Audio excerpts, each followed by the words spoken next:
Hello, this is world record holder Twinkle Acharya. स्वागत है आप सभी लोगों का। योग विज्ञान बहुत ही बड़ा विज्ञान है। योग में उन हर सवाल का जवाब छुपा हुआ है जो आप खोज रहे हैं, यानी कि सभी रोगों का जवाब छुपा हुआ है। हम सभी लोग कोई ना कोई बीमारी से अक्सर परेशान रहते हैं और कभी कभी कुछ समस्या ऐसी भी होती है जिनको हम किसी के सामने बयां भी नहीं कर पाते और बहुत ज़्यादा परेशान रहते हैं। और कभी कभी तो बीमारियां बहुत ही छोटी हो लेकिन दिखती बहुत बड़ी है और हम बहुत ज़्यादा परेशान हो जाते हैं। तो योग में सभी समस्याओं का निदान छुपा हुआ है। हमारे पूर्वज ये हमें विरासत में देकर गए हैं, तो हमें नियमित रूप से योग अभ्यास तो करना ही चाहिए। अगर हमें स्वस्थ रहना है, 100 साल तक जीना है, निरोगी जीना है और सुंदर दिखना है, तो हमें नियमित रूप से योग अभ्यास तो करना ही चाहिए। जैसे कि खुराक हमारे लिए बहुत ही ज़रूरी है, हमारे शरीर के लिए बहुत ही ज़रूरी है, वैसे ही योग अभ्यास हमारे जीवन जीने के लिए बहुत ही अनिवार्य है। तो ये आपने समझना पड़ेगा, तभी आप अपना जीवन स्वस्थ तरीके से जी पाएंगे। आज हम लोग बात करेंगे योग अभ्यास की, यानी कि हाइट बढ़ाने के लिए कौन कौन से योगासन हमें नियमित रूप से करने चाहिए। आप अपने घर में जो छोटे बच्चे हैं उन्हें ये योग अभ्यास सिखा सकते हैं, यानी कि जो बच्चे 10 या 15 साल के हैं, जो अभी बढ़ रहे हैं, यानी कि छोटे हैं, इतने भी छोटे नहीं हैं, सिर्फ 10 या 15 साल के हैं और उनका सर्वांगी विकास अब आपको करना है, तो आप कैसे करोगे? नियमित रूप से उन्हें योग अभ्यास सिखाकर। जी हाँ, हम हमारे बच्चों को बहुत ज़्यादा अच्छा खाना देते हैं, हम अच्छी परवरिश देते हैं, हम उन्हें स्कूल में भेजते हैं, अच्छी अच्छी स्कूलों में हम उनका अभ्यास करवाते हैं, लेकिन हम ये भूल जाते हैं कि उनका शरीर जो है उन्हें भी योग अभ्यास की ज़रूरत है। हम बच्चों को स्पोर्ट्स में भेज देते हैं या फिर खेल कूद करने देते हैं, लेकिन कभी कभी सर्वांगी विकास के लिए योग अभ्यास बहुत ही अनिवार्य है, क्योंकि जब भी छोटे बच्चे योग अभ्यास करते हैं तब उनका सर्वांगी विकास होता है, यानी कि वो दिमागी तौर पर भी बहुत ही ज़्यादा स्ट्रांग हो जाते हैं बचपन से। और जब वो आगे बढ़ते हैं तो उन्हें डिप्रेशन, एंजाइटी, ऐसी कोई भी बीमारी नहीं होती है और उनका दिमाग बहुत ही अच्छा काम करता है और पढ़ाई में वो बहुत ही अव्वल आते हैं, यानी कि पढ़ाई में वो बहुत ही आगे जाते हैं। अगर बचपन से बच्चों को योग अभ्यास सिखाया जाए तो बच्चे आध्यात्मिक हो जाएंगे या फिर बच्चे बहुत ही ज़्यादा इंटेलिजेंट हो सकते हैं, क्योंकि जब हमारा दिमाग अच्छे से काम करता हो तो हमें अच्छे अच्छे विचार आएंगे और हमारे विचार जो है वो हमारे कार्य पर भी दिखेंगे। तो आपने नियमित रूप से खुद तो योग अभ्यास करना ही करना है, लेकिन अपने बच्चों को भी योग अभ्यास सिखाना चाहिए ताकि उनका सर्वांगी विकास हो सके। आजकल क्या हो रहा है कि बच्चों की हाइट जो है वो बढ़ नहीं पाती है। अमुक उम्र के बाद, यानी कि कुछ समय के बाद बच्चों की हाइट रुक सी जाती। बहुत से ऐसे भी लोग होंगे जो बड़े तो हो चुके होंगे, उनकी उम्र जो है वो 25 या 30 साल हो चुकी होंगी, लेकिन उनकी हाइट बिल्कुल नहीं बढ़ रही है। वो भी नियमित रूप से इस वीडियो में जो मैंने आसन दिखाए हैं उनका अभ्यास कर सकते हैं। अगर आप 10 या 15 साल के हैं, आपके घर में भी कोई ऐसा बच्चा है जो 10 या 15 साल का है, उन्हें अभी से आप ये योग अभ्यास कराएं ताकि उनकी हाइट अच्छे से बढ़ पाए। तो चलिए अब हम वीडियो को शुरू करते हैं। सबसे पहले आपने क्या करना है, अपने बच्चों को सुबह जल्दी उठना सिखाना चाहिए। जी हाँ, जब वो जल्दी उठे तब उन्हें मैट के ऊपर ऐसे बिठा दे और अपनी सांसों पर ध्यान केंद्रित करने के लिए बोल सकते हैं आप, यानी कि उनका मनपसंद म्यूजिक भी आप चला सकते हैं और ऐसे बच्चों को बिठाए। कुछ बच्चे तो पद्मासन बहुत ही अच्छी तरीके से लगा पाते हैं, तो आप उन्हें ऐसे पद्मासन भी लगवा सकते हैं और हाथ उनके रहेंगे ज्ञान मुद्रा में। सांस को लेना है, सांस को छोड़ देना है, सांस को लेना है, सांस को छोड़ देना है। ऐसे ही अपनी सांसों पर आपने ध्यान केंद्रित करना है 5 या 10 मिनट। अगर आप अपनी सांसों पर ध्यान केंद्रित करते हैं या अपने बच्चे को ध्यान केंद्रित करवाते हैं तो बच्चे बहुत ही ज़्यादा शांत हो जाएंगे। जो बच्चे बहुत ही ज़्यादा शरारत करते हैं उनको भी शांत किया जा सकता है ब्रीदिंग एक्सरसाइज से। तो नियमित रूप से आप उन्हें ब्रीदिंग एक्सरसाइज अवश्य करवाएं। उसके बाद यौगिक जॉगिंग का अभ्यास करवाएं, सूक्ष्म व्यायाम का भी अभ्यास करवाएं। यौगिक जॉगिंग और सूक्ष्म व्यायाम मैंने आपको सिखाया है कि कैसे करना है, उस पर एक अलग वीडियो है, वो इस वीडियो के साथ ही आपको मिल जाएगा, यानी कि लिंक मैं आपको इस वीडियो के साथ ही दे दूंगी। तो आप वहां पर जाकर पूरा दोनों वीडियो देखें और आप समझें कि कैसे सूक्ष्म व्यायाम करना है, कैसे आपको यौगिक जॉगिंग का अभ्यास करना है, ताकि आपका और आपके बच्चों का जो शरीर है वो आसन के लिए तैयार हो सके। आप खुद भी कीजिए और अपने बच्चों से भी ये आसन करवाएं ताकि आपको विशेष लाभ मिल सके। चले तो अब हम योग अभ्यास की ओर बढ़ते हैं। सूक्ष्म व्यायाम और यौगिक जॉगिंग करने के बाद आपको आसन की ओर बढ़ना चाहिए। आसन करते समय आपका पूरा ध्यान अपने शरीर पर होना चाहिए। बहुत से लोगों को मैंने ऐसा देखा है कि वो आसन तो कर रहे हैं लेकिन उनका दिमाग जो है वो कहीं और है। तो आपने ऐसा बिल्कुल नहीं करना है। आसन करते समय आपका पूरा ध्यान आपके शरीर पर होना चाहिए। तो चलिए, हमारा पहला आसन है भुजंगासन। भुजंगासन करने के लिए हम मैट के ऊपर ऐसे उल्टे लेट जाएंगे इस प्रकार से।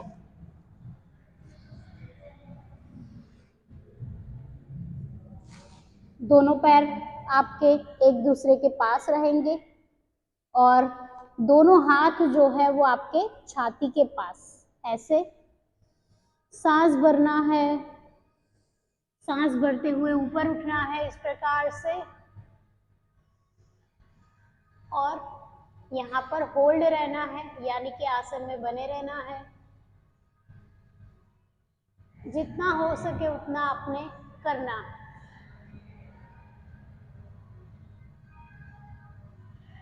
फिर सांस छोड़ते हुए वापस आ जाना है। शुरुआत में आप 10 सेकंड तक अभ्यास कर सकते हैं, उसके बाद आप अपनी अवधि को बढ़ा सकते हैं, यानी कि 20 सेकंड तक होल्ड रहे, फिर उसके बाद आप 30 सेकंड तक होल्ड रह सकते हैं। तो ऐसे आपने अभ्यास करना है। जब आप आसन से बाहर आए तब आपने सांस छोड़कर ऐसे विश्राम करना है। चलिए तो एक बार फिर से करते हैं। सांस भरते हुए ऊपर जाएंगे, होल्ड रहेंगे यहाँ पर,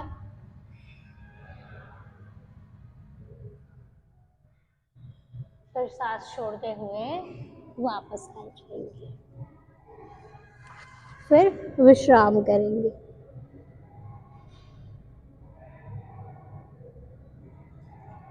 फिर आराम से खड़े होकर बैठ जाएंगे। ये आसन बहुत ही ज्यादा फायदेमंद है। अगर नियमित रूप से भुजंगासन का अभ्यास किया जाए तो ये आपके शरीर को लचीला बनाने में बहुत ज्यादा फायदेमंद है। यानी कि जब आप सांस भरते हुए ऊपर उठते हैं तो पूरी कमर आपकी खींचती है। अगर कमर में दर्द हो तो वो भी ठीक हो जाता है। इससे क्या होता है कि हमारे बैक के ऊपर बहुत ही ज्यादा प्रेशर पड़ता है और आपसे जितना हो सके उतना ही आपने करना है। तो ऐसे आप भुजंगासन का अभ्यास कर सकते हैं। अब हम बढ़ते हैं हमारे दूसरे आसन की ओर। हमारा दूसरा आसन है पश्चिमोत्तानासन। पश्चिमोत्तानासन बहुत ही अच्छा आसन है। इसमें पूरा पेट दबता है, यानी कि आपका लीवर, किडनी, पैंक्रियास, ये सारे अंग दबते हैं। जब अंग दबते हैं तब उनकी कार्य क्षमता बहुत ही ज्यादा बढ़ जाती है। हमारा पेट अच्छा होना बहुत ही जरूरी है, तभी हम स्वस्थ कहलाते हैं। तो चलिए, पश्चिमोत्तानासन करने के लिए सबसे पहले हम दंडासन में इस प्रकार से आ जाएंगे। कमर बिल्कुल आपकी सीधी रहेगी, रीढ़ की हड्डी को आपने सीधा रखना है। बहुत से लोगों को देखा है मैंने कि ऐसे झुककर बैठा करते हैं, हमेशा ऐसे सीधा बैठना है, ऐसे आपने सीधा बैठना है। सांस भरते हुए हाथों को ऊपर उठाएं, फिर पेट को अंदर धक्का देंगे। सांस छोड़ते हुए पश्चिमोत्तानासन की ओर बढ़ेंगे और अपने हाथों से पैरों की दोनों उंगलियां और अंगूठे को ऐसे पकड़ना है। आप ऐसे भी पकड़ सकते हैं और ऐसे भी पकड़ सकते हैं। दोनों अंगूठे को ऐसे पकड़ना है और अपना सिर जो है उसे घुटनों के आगे लेकर आना है, इस प्रकार से।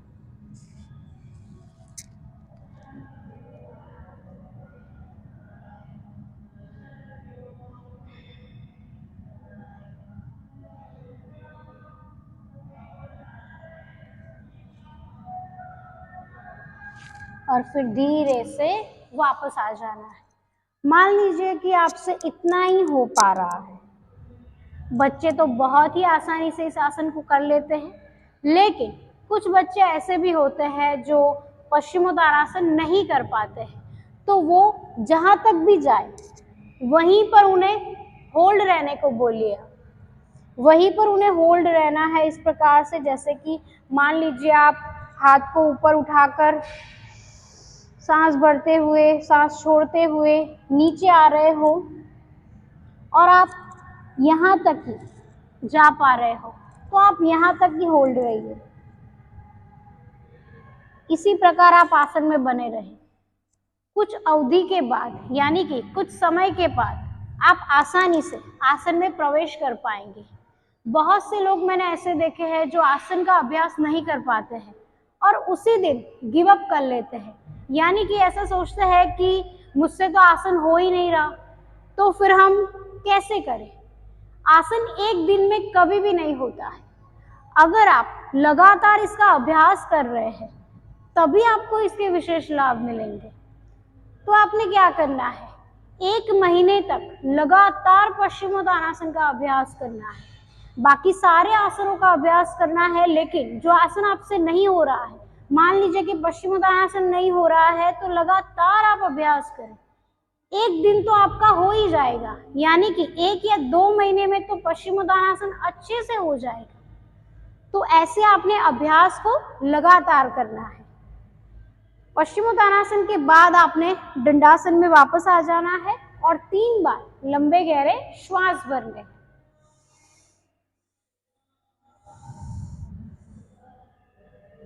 इस आसन से पैरों की मांसपेशियां भी खिंचती है, यानी कि आपके पैर जो है उसमें भी फ्लेक्सिबिलिटी आती है। और इस आसन का बहुत ही अच्छा फायदा तो ये है कि ये आसन सभी उम्र के लोग कर सकते हैं, यानी कि आपकी उम्र 30 साल है या फिर आपकी उम्र 40 साल है और आपको ऐसा लग रहा है कि मेरे पैर जो है वो अच्छे दिखने चाहिए, मेरी बॉडी जो है वो अच्छी दिखनी चाहिए, तो आप नियमित रूप से पश्चिमोत्तानासन को कर सकते हैं। ये बहुत ही विशेष आसन है। हमारा तीसरा आसन है पादहस्तासन। पादहस्तासन करने के लिए हम इस प्रकार से समस्थिति में खड़े हो जाएंगे, हाथ को ऊपर उठाएंगे, ऐसे सांस भरेंगे, सांस छोड़ते हुए नीचे आएंगे, अपने दोनों हाथों को अपने पैरों के पास यहाँ पर टिकाएंगे इस प्रकार से, और अपना सिर जो है उसे घुटनों पर लगाएंगे ऐसे।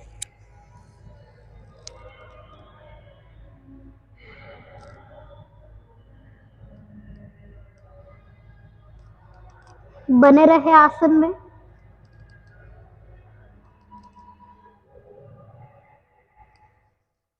फिर आराम से वापस आ जाएंगे।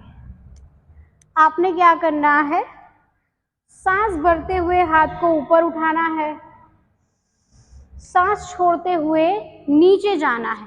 नीचे आप कैसे जाओगे, जैसे आपके दोनों हाथ कोई खींच रहा हो, इस प्रकार से नीचे जाना है, ताकि आपके शरीर में पूरा खिंचाव आ सके, आपका यहाँ का पूरा पैर, दोनों पैर खींच सके। इस आसन से बहुत ज्यादा फायदे मिलते हैं।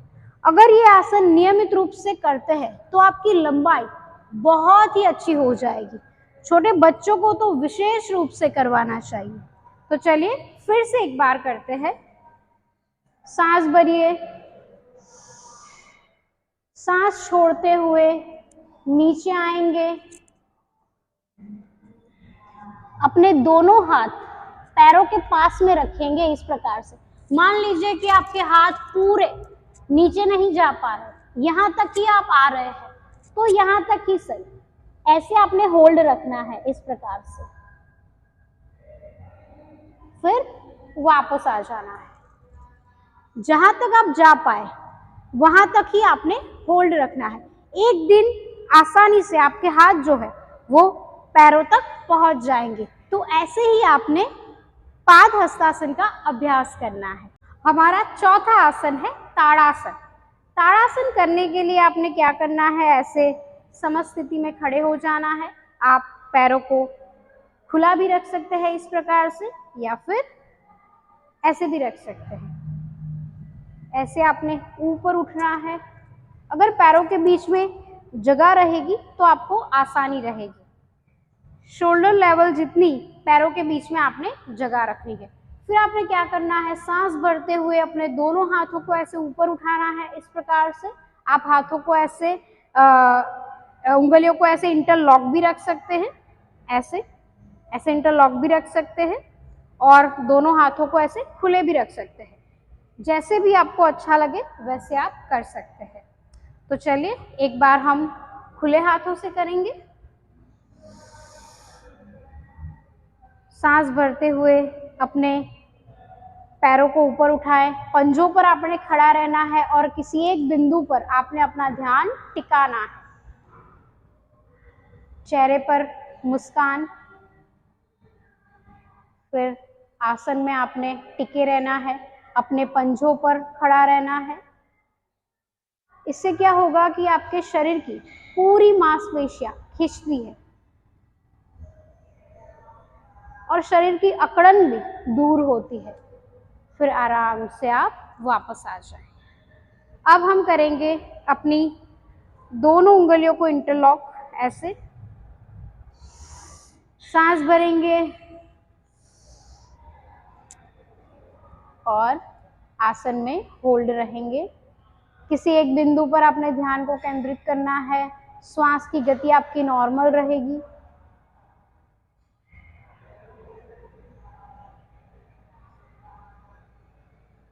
फिर आराम से वापस आ जाए। ये आसन बहुत ही ज्यादा फायदेमंद है। अगर नियमित रूप से इस आसन का अभ्यास किया जाए तो हमारी हाइट अच्छी बढ़ती है, यानी कि बच्चों में तो इसका विशेष लाभ देखा गया है। तो नियमित रूप से आप ताड़ासन का अभ्यास अवश्य करें। इन 4 आसनों का अभ्यास आपने नियमित रूप से करना है। साथ में आप नियमित रूप से सूर्य नमस्कार का भी अभ्यास करें और प्राणायाम का भी अभ्यास करें। लेकिन अगर आपके पास समय कम है तो ये 4 आसन तो नियमित रूप से करें, ताकि आपकी हाइट अच्छे से बढ़ जाए। और बच्चों में ये विशेष लाभ देखा गया है कि बच्चों की हाइट अगर ये 4 आसन उन्हें करवाएं तो बढ़ ही जाती है। अगर आपकी उम्र ज्यादा है तो आपको थोड़ी और ज्यादा मेहनत करनी पड़ेगी, क्योंकि जब हमारी उम्र बढ़ जाती है तब हमारी हाइट इतनी जल्दी नहीं बढ़ती है। और हम क्या कर रहे हैं, हमें एक ही दिन में रिजल्ट चाहिए। हम ऐसा ही सोचते हैं कि हम एक दिन अभ्यास करें और फिर हमें तुरंत रिजल्ट मिल जाए, तो ऐसा नहीं होता है।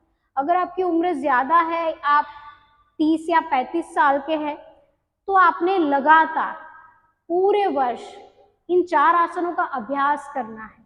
साथ में आपने बाकी के आसनों का भी अभ्यास करना है, प्राणायाम का भी अभ्यास करना है, अपनी डाइट भी अच्छी रखनी है, तभी आपको कुछ फायदे मिल सकते हैं। लेकिन जो छोटे बच्चे हैं वो नियमित रूप से अगर आधा घंटा योग अभ्यास करते हैं और इन 4 आसनों का अभ्यास विशेष रूप से करते हैं, 30 सेकंड तक होल्ड रखते हैं नियमित रूप से, या फिर 1 मिनट तक होल्ड रखते हैं, तो उनको विशेष लाभ मिलेगा और 6 ही महीने में उनकी हाइट बढ़ जाएगी। तो आज के लिए इतना ही। मिलते हैं हम अगले वीडियो में, तब तक के लिए धन्यवाद।